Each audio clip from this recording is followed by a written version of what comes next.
Hi, I'm Brianna. And I'm Akira. And you're watching Dante's Boxing Nation.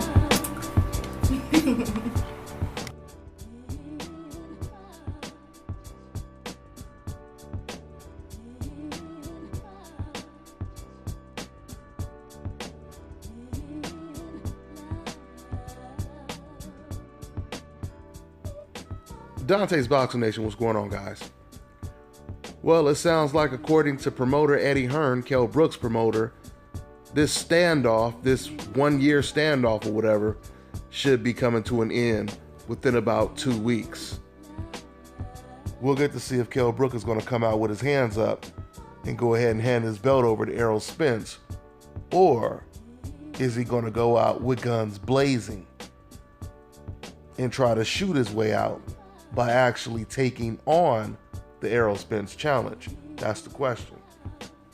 So Kell Brook's promoter, Eddie Hearn, he just recently said to Sky Sports, quote, "We've got to decide whether to stay at 147 or move to 154. I want Kell Brook to move up to light middleweight. He shouldn't be at the welterweight division." End quote. And by the way, to clear up what I said at the beginning of the video, just in case you guys didn't get the analogy, Eddie Hearn has basically said that Kell Brook will find out who he's going to fight within the next 2 weeks. We'll find out who his opponent will be.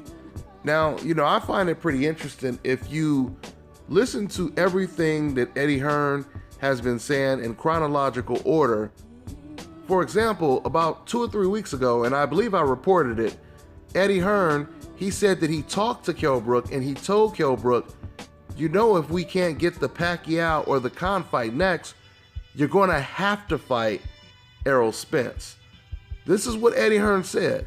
So the fact that he said that about 3 weeks ago, and now he's saying, I want Kell Brook to move up to 154, the way I personally interpret that is I truly believe that Eddie Hearn, he told Kell Brook, you're going to have to fight Errol Spence now, because we can't get the Khan fight. And this is when Kell Brook basically said, forget that. I'm out of here. I'm going to 154. I'm going somewhere else, anywhere where this man Errol Spence ain't in my damn face. That's the interpretation for me personally, okay? So with that all being said, once again, Kell Brook continues to be in a very tough position, and I truly believe that Kell Brook, for whatever reason, he really wants to hold on to that belt. But it's clear that he doesn't want to have to do what he needs to do to keep that belt. And that's defend that belt against that monster that we call the truth, Errol Spence. I'm telling you, man, by the time Kell Brook vacates this belt, he's going to create a myth about Errol Spence being the new boogeyman. I did a poll a while ago, and in that poll, I simply asked the question, now that Errol Spence is closing in on Kell Brook's belt as a mandatory, will Kell Brook fight him? Will he vacate the belt, or will he prolong? Like I told you guys before, when I asked that question, I believe the majority of people said that he would prolong. And then in second place, it was he would vacate. And some of these fans got so upset to hear anyone suggest the idea that Kell Brook would actually give up his belt rather than face the toughest opponent that he's ever faced before.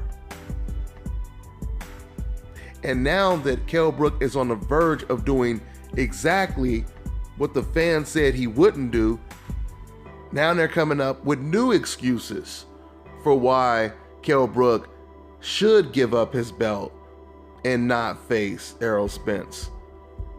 So we'll see what happens. Who knows? Maybe Kell Brook will surprise us and take on the challenge. This is my whole thing. I've been saying this for the longest. If you feel you can't beat this Errol Spence guy, just go ahead and give up the belt. It's fine. Give up the belt and fight whoever you want to fight. If you okay with being in second or third place in the welterweight division, that's fine. Just hand the belt over so everyone else can take care of business. Let's see what he does in the next 2 weeks. It should be very, very interesting. That's all I got for now, guys. I'm on to the next one.